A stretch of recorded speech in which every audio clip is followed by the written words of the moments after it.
Hello everyone. आज की video में हम डिस्कस करेंगे top most important MCQs of Indian logic. तो चलिए स्टार्ट करते हैं आज की वीडियो।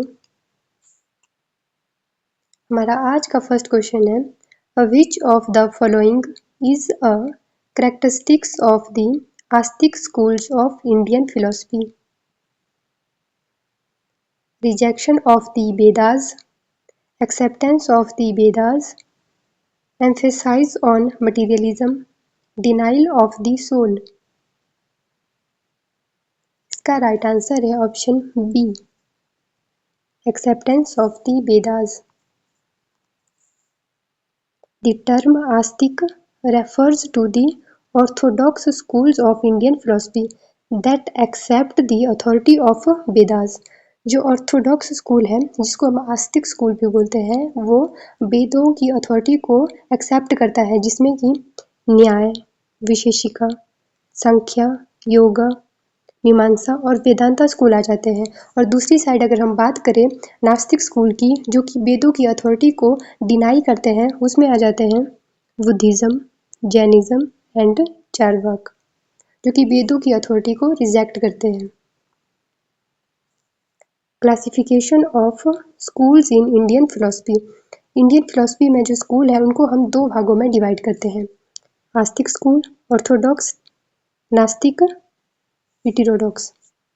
आस्तिक स्कूल में वे स्कूल आ जाते हैं जो कि वेदों की अथॉरिटी को एक्सेप्ट करते हैं, जिसमें संख्या, योगा, न्याय, विशेषिका, मीमांसा एंड वेदांत आ जाते हैं।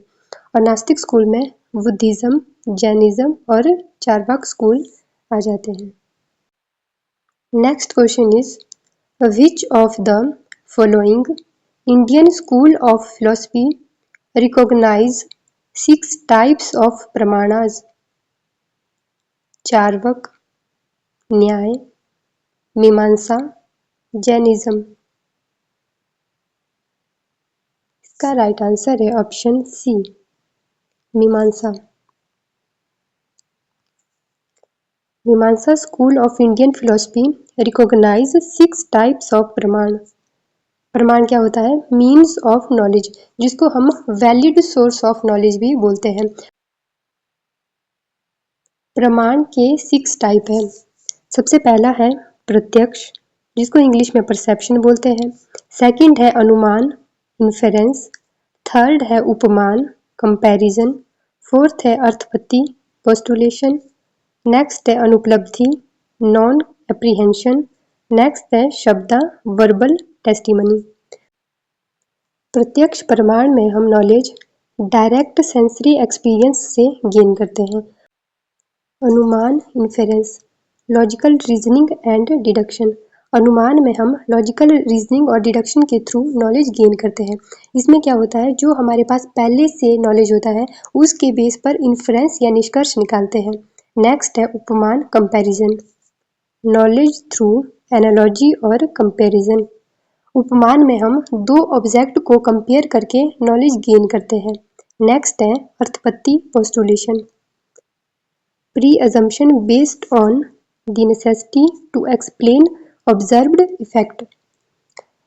अर्थपत्ति में हम क्या करते हैं, जो हमारे पास ऑब्जर्व्ड फैक्ट होता है उसको एक्सप्लेन करने के लिए कुछ अजम्पशन को मानकर चलते हैं। इसका बेस्ट एग्जांपल है कि जो देवदत्त है वो मोटा है लेकिन वो दिन में कुछ भी नहीं खाता, तो इसलिए हमने एज्यूम किया कि वो रात में खाता होगा। ये अर्थपत्ति का एग्जाम्पल है। नेक्स्ट है अनुपलब्धि, non apprehension, knowledge through the absence of something. जब हमें किसी के एब्सेंस या किसी के एब्सेंट होने से कुछ नॉलेज मिल रहा होता है तो उसको हम बोलते हैं अनुपलब्धि। नेक्स्ट है शब्द, verbal testimony, knowledge derived from authoritative text and reliable source. जब हम किसी रिलायबल या वैलिड सोर्स से वर्बल फॉर्म में नॉलेज लेते हैं तो उसको हम बोलते हैं शब्द। Next question is according to Charvak philosophy, which praman is considered the sole reliable means of acquiring knowledge? प्रत्यक्ष, अनुमान, उपमान, शब्द। इसका राइट आंसर है ऑप्शन ए, प्रत्यक्ष, क्योंकि चारबाग स्कूल ऑफ फिलॉसफी ने सिर्फ प्रत्यक्ष को ही वैलिड मीन्स ऑफ नॉलेज माना था। नेक्स्ट क्वेश्चन इज इन न्याय philosophy which term refers to the middle term or reason that establish a relationship between the hetu and the sadhya? व्याप्ति, हेतु, उपाधि, प्रमाण। इसका राइट आंसर है ऑप्शन ए, व्याप्ति। Next question is which ancient Indian philosopher is considered the founder of the Nyaya school? Patanjali, Gautam, Shankar, Vyas. इसका right answer है option B, Gautam.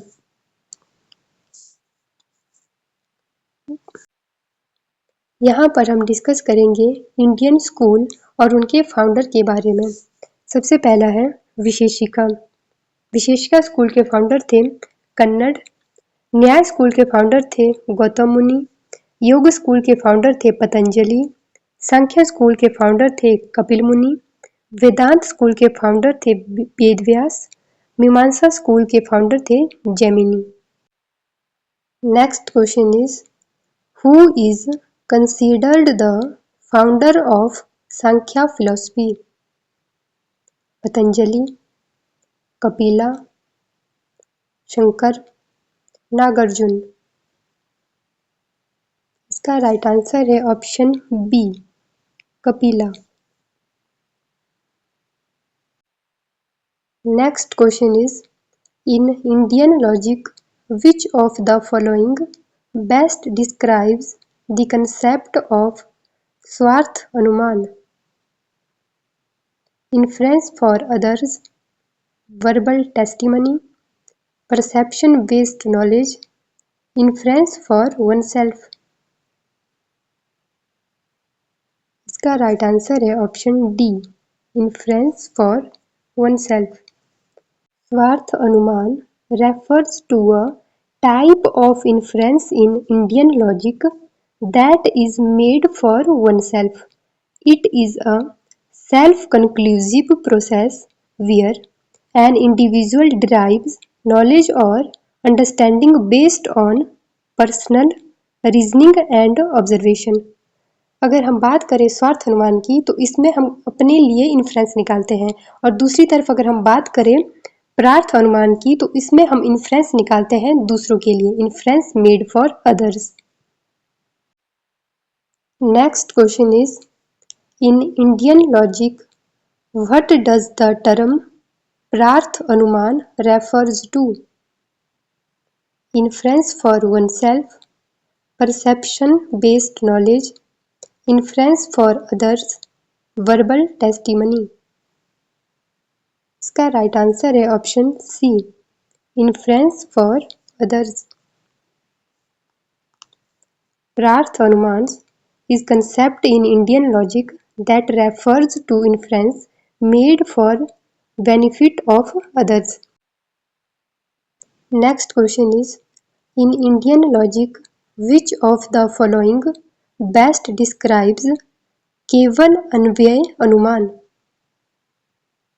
Inference based on both positive and negative concomitance, inference based solely on positive concomitance, inference based solely on negative concomitance, inference based on perception। इसका right answer है option B, inference based solely on positive concomitance। केवल अन्वयी अनुमान is a type of inference in Indian logic that relies solely on positive concomitance। This means that the inference is drawn based on the consistent presence of hetu reason जिसको हम middle term बोलते हैं along with the साध्या जिसको हम major term बोलते हैं। Next question is, in Indian logic, which of the following best describes केवल व्यतिरेकी अनुमान? Inference based on both positive and negative concomitance. Inference based solely on positive concomitance. Inference based solely on negative concomitance. Inference based on perception. इसका right answer है option C, inference based solely on negative कंकोमिटेंस।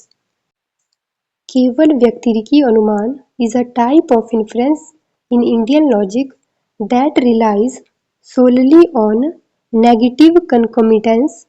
This means that the inference is drawn based on the consistent absence of the hetu wherever the sadhya is absent. केवल व्यतिरेकी अनुमान में क्या होता है कि जहाँ पर साध्य अब्सेंट होता है वहाँ पर हेतु भी अब्सेंट होता है। इसको हम बोलते हैं केवल व्यतिरेकी अनुमान, जो कि नेगेटिव कंकोमिटेंस से रिलेटेड है। Next question is, in Indian logic which type of inference combines both positive and negative concomitance? केवल अन्वयी अनुमान, केवल व्यतिरेकी अनुमान, अन्वयी व्यतिरेकी अनुमान, स्वार्थ अनुमान। इसका राइट आंसर है ऑप्शन सी, अन्वयी व्यतिरेकी अनुमान। Next question is, which of the following correctly represent the 5 steps of अनुमान इन इंडियन लॉजिक? इसका राइट आंसर है ऑप्शन ए, प्रतिज्ञा, हेतु, उदाहरण, उपनाया, निगमना। इंडियन लॉजिक में अनुमान के 5 स्टेप है। फर्स्ट है प्रतिज्ञा, प्रोपोजिशन। सेकंड है हेतु, रीजन। थर्ड है उदाहरण, एग्जाम्पल। फोर्थ है उपनाया, एप्लीकेशन। एंड लास्ट है निगमना, कंक्लूजन। फर्स्ट स्टेप है प्रतिज्ञा, प्रोपोजिशन। इसमें हम उस स्टेटमेंट को लेते हैं जो हमें प्रूव करनी है। There is a fire on the hill. Next step है हेतु, रीजन। इसमें हम रीजन को लेते हैं because there is smoke. Third step है उदाहरण, एग्जाम्पल। इसमें हम एग्जाम्पल को लेते हैं wherever there is smoke there is fire, like in the kitchen. Next step है उपनाया, application. For example, the hill has smoke which is invariably associated with fire. Last step है निगमना, कंक्लूजन। इसमें हम कंक्लूजन निकालते हैं therefore there is fire on the hill. Next question is, which of the following list correctly identifies the 6 types of pramana in Indian philosophy? इसका right answer है option A, प्रत्यक्ष, अनुमान, उपमान, अर्थपत्ति, अनुपलब्धि एंड शब्द। Next question is, which of the following is not one of the 5 types of hetvabhasa in Indian logic? इसका right answer है ऑप्शन डी, समयक। इंडियन लॉजिक में हेत्वाभास के 5 प्रकार हैं। स्व व्यभिचारा, इर्रेगुलर मिडल टर्म। नेक्स्ट है विरुद्ध, कॉन्ट्राडिक्टरी। नेक्स्ट है असिद्धा, अनप्रूव्ड। नेक्स्ट है बाधित, कॉन्ट्राडिक्टरी। एंड लास्ट है सत प्रतिपक्षा, इनफ्रेंशली contradicted. Irregular middle term of fallacy where the hetu is not consistently associated with sadhya. The reason can lead to different conclusion in different instance. Irregular middle term में क्या होता है कि जो हेतु है, जो मिडल टर्म है और जो साध्य है, मेजर टर्म है, वो आपस में कंसिस्टेंटली रिलेटेड नहीं है। जो कंक्लूजन है वो डिफरेंट सिचुएशन में डिफरेंट आ रहे हैं। यहाँ पर एक एग्जाम्पल लिया है, wherever there is smoke there is fire, but this may not hold true in all cases, such as smoke from a fog machine. Next है विरुद्ध falsies, contradictory.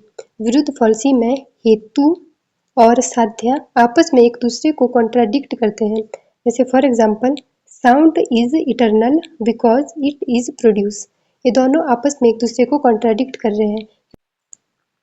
For example, the hill has fire because it has blue smoke.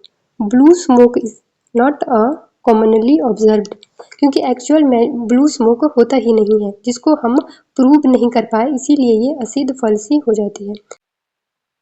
Next है बाधित, contradicted. A fallacy where the hetu is contradicted by some other pramana. For example, fire is cold because it is a substance. This is contradicted by direct perception, which shows that the fire is hot. Next है सत्प्रतिपक्षा, इन्फ्रेंशियली contradicted. इसमें दो middle term आपस में एक दूसरे को contradict करती है।